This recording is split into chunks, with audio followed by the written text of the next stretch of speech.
From the KBIA Newsroom in Columbia, I'm Victoria Harrison. The Missouri House has passed legislation that would again give the Secretary of State greater authority over ballot summaries. As Sarah Kellogg reports from Jefferson City, lawmakers passed a similar law last year, but the Supreme Court ruled it unconstitutional.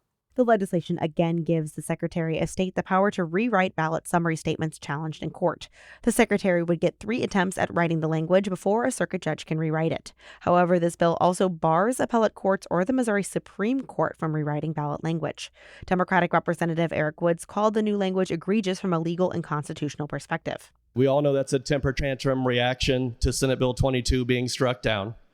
It's a kickback at the court, which is not what we should be in the business of doing. We know it's not going to pass muster. Lawmakers voted 90 to 55 to pass the bill. It now goes to the Senate. In Jefferson City, I'm Sarah Kellogg. Technological advances in AI can be used to benefit healthcare, but deans of several University of Missouri health science schools are considering how to implement it in a way that will not compete with student learning.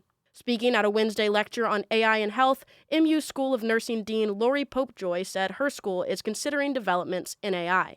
We have to quickly figure out how we can stay a step ahead and on par with the evolution of artificial intelligence and how it's going to be used in the healthcare systems. The event also addressed how AI can be used to improve patient experiences and the productivity of healthcare workers. The Boone County Commission is changing its senior real estate tax relief program. The program will no longer require eligible taxpayers to renew yearly to receive the tax credits that offset property tax increases. University of Missouri economics professor Peter Muser says the value of those credits will increase over time as tax rates continue to grow. There comes a point when you reach a steady state because the number of people who can be eligible for the program can't go up indefinitely. Muser also says that the county may eventually see a reduction in new applicants after the baby boomer generation fully ages into the program because the following generations are less populous.